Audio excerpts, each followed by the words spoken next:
উদ্বেগ তিনি দেখিয়েছেন, সেটার রেফারেন্স দিয়ে তারা বলছে যে শ্রমমন্ত্রী এটা যেহেতু জানে, সে ওই দিনও আপনাদের পক্ষ হয়ে কথা বলছেন, আজকেও আমরা এই চিঠিটা তার কাছে পৌঁছে দেব, তিনি আবারও তাদের কাছে কথা বলবেন।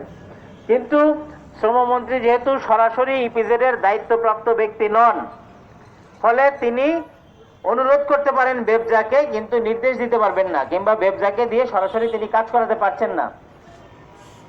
তো এখন আপনাদের নেতৃবৃন্দের সাথেও কথা হয়েছে, আপনারা এখানে আছেন, আগামীকালকে বেবজাতে একটা স্মারকলিপি দেওয়া, কিংবা বেবজার নির্বাহী চেয়ারম্যান যিনি, তারকে একটা স্মারকলিপি পৌঁছানো, তার সাথে দেখা করার একটা সুযোগ করা, সে বিষয় নিয়ে কথাবার্তা চলছে। হয়তো আপনাদের নেতৃবৃন্দ আসবেন, ওনারা পথিমধ্যে আছেন, এসে আপনাদেরকে জানাবেন, আপনাদের সাথে কথাবার্তা বলবেন। তো যাই হোক, বেশি বক্তব্য আমি দিতে চাই না। আপনারা সবাই জানেন যে আপনাদের পরিস্থিতিটা আসলে কি। আপনারা দীর্ঘ 11 মাস ধরে A1 বিডি লিমিটেডের শ্রমিকরা আন্দোলন করছে। এই আন্দোলন, আপনাদের আন্দোলনের ঐক্য এবং আন্দোলনের যে ধারাবাহিকতা, এটাই প্রমাণ করছে যে আপনারা আপনাদের দাবি আদায় না হওয়া পর্যন্ত এই আন্দোলন থেকে পিছপা হবেন না। সেই ঐক্য, দৃঢ়তা আপনাদের মধ্যে আছে। আমরা শ্রমিক সংগঠন, বাংলাদেশ গার্মেন্টস শ্রমিক সংহতি এবং গার্মেন্টস শ্রমিক অধিকার আন্দোলন, 11টা সংগঠনের জোট, তার সমন্বয়কারী শামীম ইমাম ভাই আমাদের সাথে ছিলেন।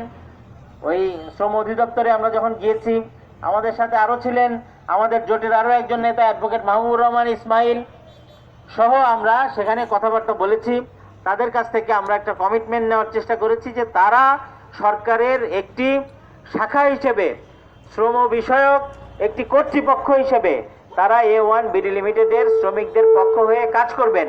তারা বলছেন তারা দায়িত্বের মধ্যে নাই, বেবজা তাদের আন্ডারে না, কিন্তু তথাপিও বাংলাদেশের শ্রমিক যেহেতু আপনারা, আর ওই শ্রম অধিদপ্তরের কাজ হচ্ছে বাংলাদেশের শ্রমিকদের ভালো মন্দ দেখাশোনা করা, ফলে বাই ডিফল্ট অটোমেটিক্যালি তাদের উপরে কিছু দায়িত্ব চলে আসে।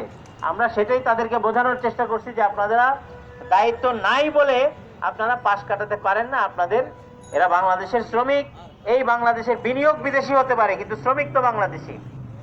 ফলে এই শ্রমিকদের দায়িত্ব সরকারকে নিতে হবে। সরকারের যে শাখায় থাকুক, শ্রম মন্ত্রণালয়ের যে প্রতিমন্ত্রী মুন্নুজান সুফিয়ান, তিনি শ্রমিক আন্দোলন করে আসছেন। আমরা বলেছি যে বাংলাদেশের সকল শ্রমজীবী মানুষের অভিভাবক আপনি, ফলে আপনাকে এই দায়িত্ব নিতে হবে। আপনার জায়গা থেকে আপনি শ্রমিকদের পক্ষ হয়ে বেবজার সাথে কথা বলবেন, বেবজাকে বাধ্য করবেন যাতে শ্রমিকদের এই যে অচল অবস্থা সৃষ্টি হয়েছে তার সমাধান হয়। ফলে আজকে সপ্তাহের